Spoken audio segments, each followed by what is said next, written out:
जी तो बेटा unit number 2 है और यूनिट नंबर 2 का थर्ड मॉड्यूल है सिनोनिम्स एंड एंटोनिम्स। ठीक है, बड़ी अहम एक जो है वो कैटेगरी है वोकेबलरी के लिहाज से, वोकेबलरी डेवलपमेंट के हिसाब से। सिनोनिम्स और एंटोनिम्स को जानना, इनको समझना बहुत ज़्यादा ज़रूरी होता है। ठीक है, तो जहाँ तक इसके मतलब कॉन्सेप्ट का ताल्लुक है, आपको आइडिया देने के लिए आपके सामने एक पिक्चर है। ठीक है, दो पिक्चर्स हैं। तो अब इन पिक्चर्स में आपने देखना क्या है कि सेम क्या है, सिमिलैरिटी क्या है और इसके बीच में डिफरेंस क्या है। बिल्कुल इसी पैटर्न पे, तो बिल्कुल इसी पैटर्न पे जब हमने सिमिलैरिटीज वर्ड्स के बीच में देखते हैं, तो वो सिमिलैरिटीज जो हैं वो सिनोनिम्स कहलाते हैं। और जो डिफरेंसेस होते हैं, यानी कि जो अपोजिट चीज़ें हैं या फिर अपोजिंग चीज़ें हैं, उनको हम एंटोनिम कहते हैं। तो सिनोनिम्स का और एंटोनिम्स का हम अपनी जो रोज़मर्रा की लाइफ है उसके अंदर हम इसका बेताशा इस्तेमाल करते हैं, चीज़ों की सिमिलैरिटी को डिस्क्राइब करने के लिए और चीज़ों के डिफरेंसेस जो हैं उनको डिस्क्राइब करने के लिए हम इन चीज़ों का यूज़ करते हैं। ठीक है, तो first of all let us see कि व्हाट synonyms actually mean. तो synonyms are the words that have same और similar definition, कि जिनके मतलब और अगर हम उनकी डेफिनेशन करना चाहें तो उनकी डेफिनेशन एक जैसी होगी। ठीक है, फॉर एग्जांपल वर्ड है स्मार्ट, तो अगर हम स्मार्ट के सिनोनिम्स देखना चाहें तो उसके नीचे एक लिस्ट लिखी है, 4 वर्ड्स हैं जो कि सेम, मोर और लेस उनका सेम मीनिंग है। ठीक है, स्मार्ट का मतलब अक्लमंद होता है, इंटेलिजेंट आल्सो उसी सेंस में आता है, ब्रिलियंट भी उसी सेंस में आता है, क्लेवर भी उसी सेंस में आता है, जीनियस भी अगेन स्मार्ट की सेंस में आता है। ठीक है, इसी तरह जो सेकंड एग्जांपल है हमारे पास वो है वर्ड लार्ज। लार्ज का मतलब बिग भी हो सकता है, लार्ज का मतलब इनॉर्मस भी हो सकता है, लार्ज का मतलब जायंट भी हो सकता है, लार्ज का मतलब ह्यूज भी हो सकता है।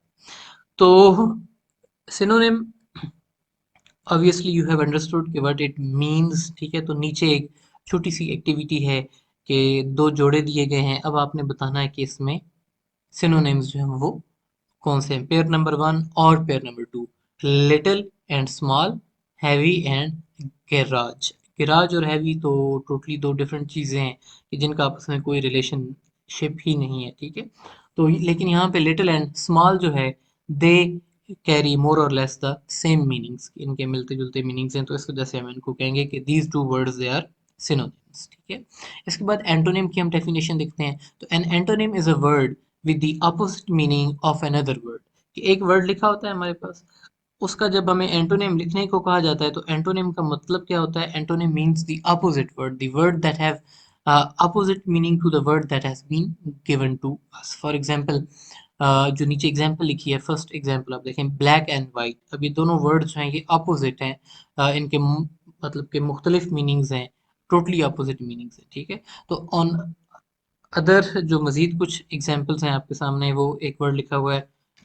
तो जो सेकंड एग्जांपल में वर्ड लिखा है बोर्ड, इसका मतलब excited, thrilled, energised, wound up. अब ये सारे इसके अपोजिट मीनिंग है। बोर्ड का मतलब वो कि जिसमें कोई जान नहीं होती, जो कि बिल्कुल जो है वो मदहोश सा बैठा है शख्स। ठीक है, लेकिन ऑन दी अदर हैंड जो वर्ड्स लिखे हैं, excited, thrilled, energised, wound up, अब ये सारे ऐसे वर्ड्स हैं जो कि अपोजिट मीनिंग कन्वे कर रहे हैं। ठीक है, तो इन वर्ड्स को हम कहेंगे कि these words are antonyms of word board. ठीक है, नीचे फिर आपके पास उसी पैटर्न पे पेयर्स दिए गए हैं, इसमें से एक पेयर आपने आइडेंटिफाई करना है कि जो कि एंटोनिम्स है।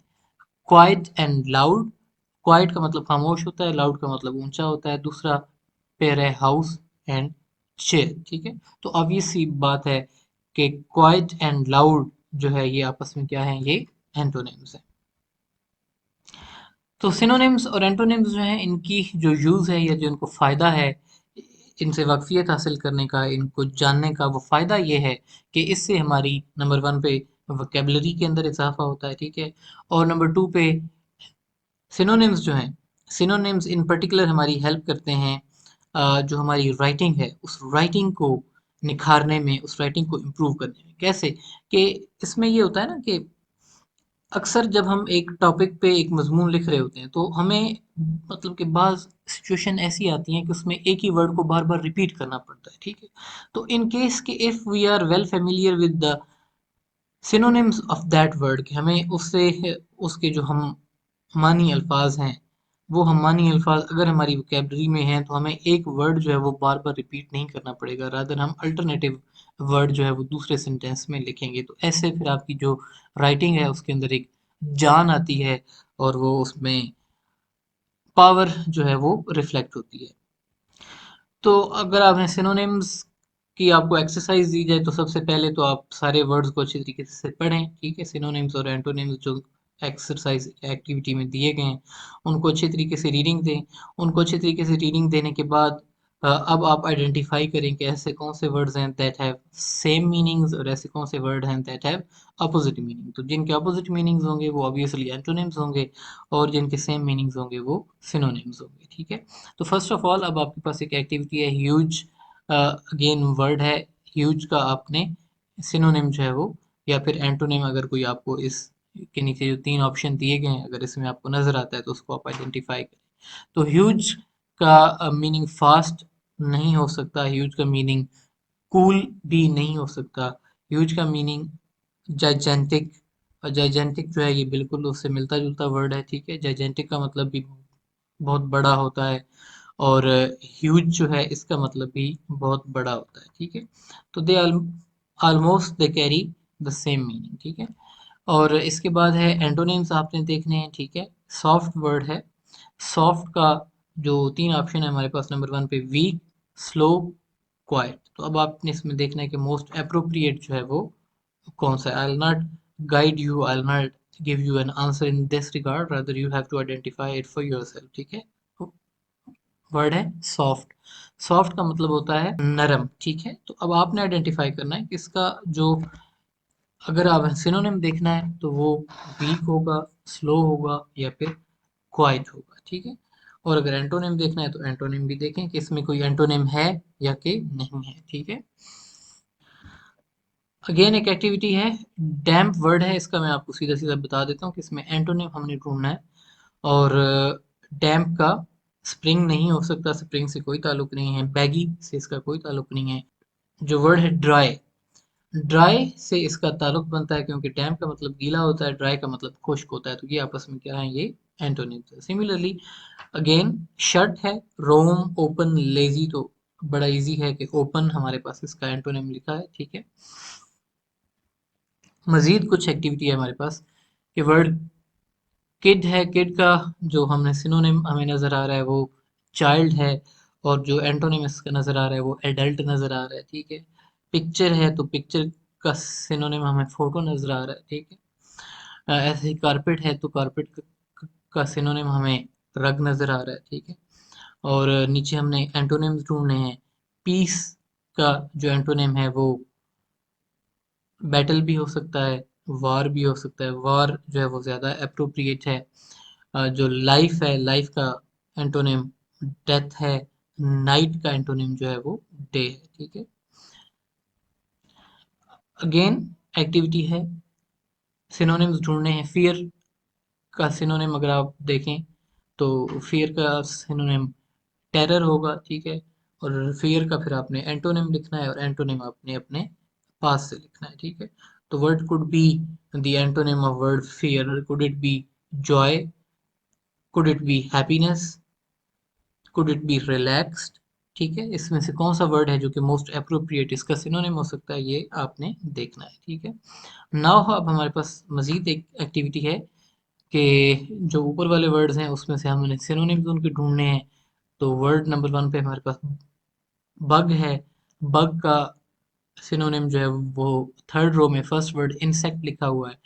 डैम्प है, डैम्प का ऑलरेडी हमने देखा वट, वेट। शट जो है इसका क्लोज होगा फोर्थ रो में, थर्ड वर्ड है। क्वाइट का मतलब साइलेंट हो सकता है, ठीक है। और इसी पैटर्न पे you have to do this.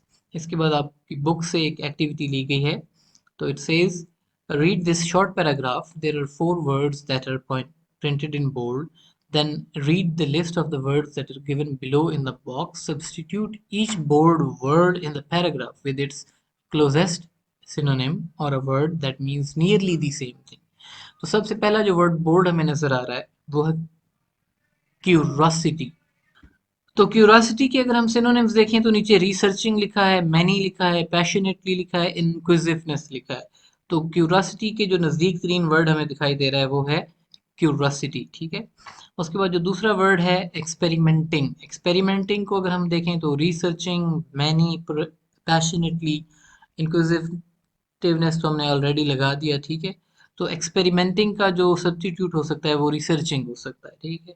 Numerous है, न्यूमरस का सब्स्टिट्यूट हो सकता है मैनी, और इंटेंसली का फिर आखिरी हमारे पास पैशनेटली रह जाता है, तो ऑब्वियसली ये फिर इसका जो है वो सिनोनिम बनता है, ठीक है। That is the end of this module, synonyms and antonyms.